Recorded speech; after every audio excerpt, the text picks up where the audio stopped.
All right, all right, all right. It's not a game. We are here. O.Y.O crypto in the place to be. Let me talk to you. Let me get all this computer stuff together. Right. Where we at? Let me see. All right. We on. What up? Peace, everybody. How's everybody doing? All right. O.Y.O crypto in full effect. How y'all feeling? Let's talk for a minute. All right. We are back. We are back for another episode of O.Y.O crypto live and direct. All right. Yeah, let's do it. All right. So look, how we swinging it, right? Get my camera straight. All right. Oh man, it's wild. It's good. Why keep going in and out? It's crazy. Stop playing with me. Stop playing with me. All right. All right. So look, where we going today, right? O.Y.O crypto. I want to tap into something real quick, right? Because one thing that we talk about a lot when we talking about crypto, right, is adoption rates, right? How much is crypto being accepted into everyday life, right? And here in the United States, but around the world, right? So let me share this screen real quick with you. Let me tap into this. Hold on, I'm gonna step away for a second. Give you a build up real quick, all right?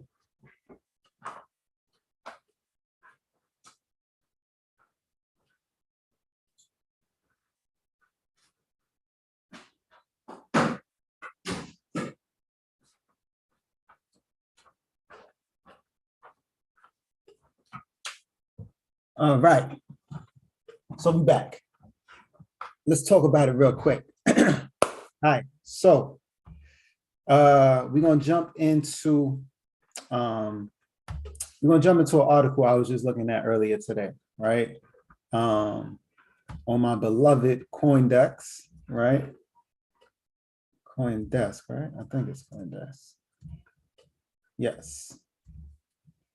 All right. So now we've heard of cryptocurrency being used as legal tender in different countries, right? Around the world right now, we're seeing.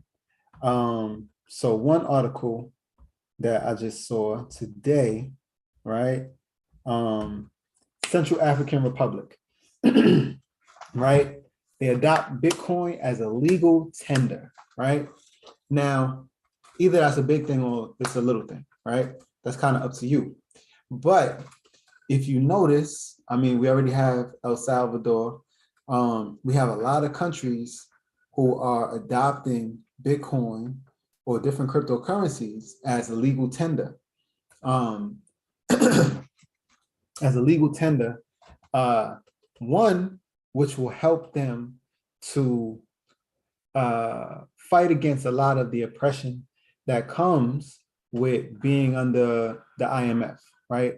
Or the World Bank, right? And, you know, what can happen when someone outside of your country is in control of how your currency works, right? So, you know, somebody want to throw some sanctions on you, or someone wants to, like, you know, get you in a position where inflation is crazy in your country, right? And you end up paying 1 million shillings for a loaf of bread, right? It shows you that unless you are in control of your own money, whether this is on a governmental level, whether it's on a personal level, if you're not in control of your own finances, then you kind of left up to the whim of however somebody wants to move you. And so it's crucial, right? Looking at this to say, it's now being accepted as a legal tender. And that's crazy because what that will do, that will bring power of governance, power of authority back to a lot of places. Like, for instance, Jamaica, Jamaica is just in wild amounts of debt, right? To the IMF, right? And to the World Bank, because they have to take out loans and they need this money for their own infrastructure and their own development. And so, people come with a bag full of money and say, if you want it, you can have it, but it's going to come with different costs. And so, but, as we see this whole movement of decentralization of just life, but in particular of currency, of finance, right? We see where, like we said, we got whole governments who are looking to break off from whatever currency they were binded by, right? And step into the world of digital currency, right? Because everybody can see that this is the future of money, that this is where things are moving.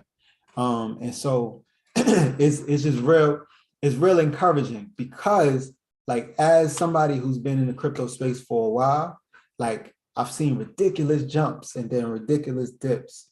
And, in the back of your mind, you can start to think like, maybe this isn't it. Maybe it's not going to be as big as I thought it was. But then you turn around time and time again, these new advancements and these new revelations come through to show you and like confirm to you that, nah, it is what you think it is. And it's going to be what you think it's going to be. So, yeah. So, that just make me mad excited. You know what I'm saying? I wake up in the morning, like, ether, all that. So, another thing I wanted to go in on, as always, we talk a lot about different coins.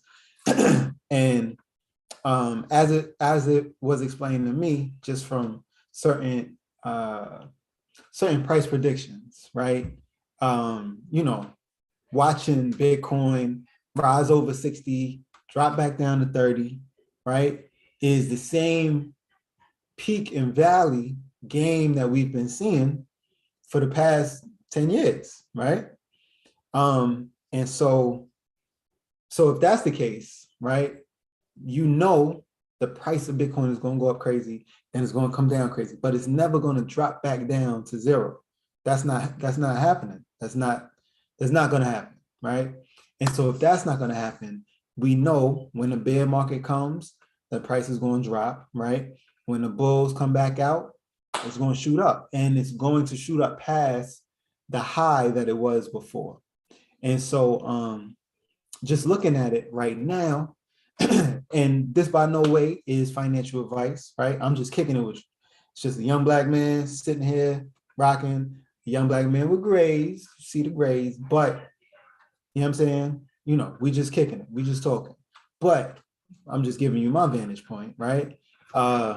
If we seeing, if some of the price projections that we've seen sees Bitcoin going up, upwards of like 250,000, like within the next like 2 to 5 years or so, right? And if we see that, if we see that that's the trajectory, and we see that if I have $1 in Bitcoin right now at 40,000, if it goes up to 250,000, that dollar would be worth $6.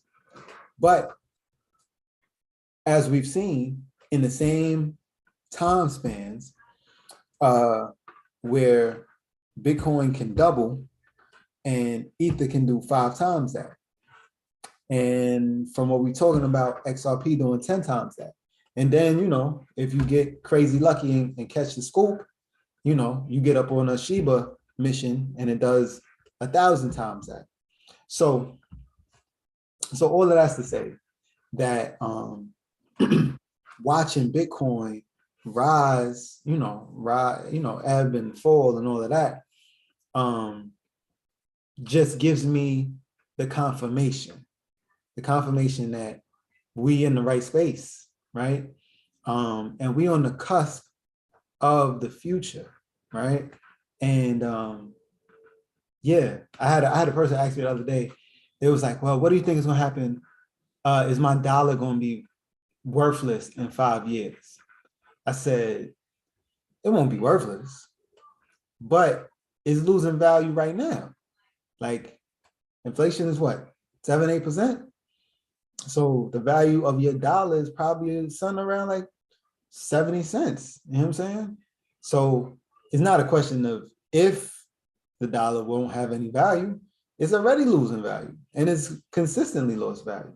So it's really more so about like, yo, listen, don't wait for the dollar to not have value. You know what I'm saying?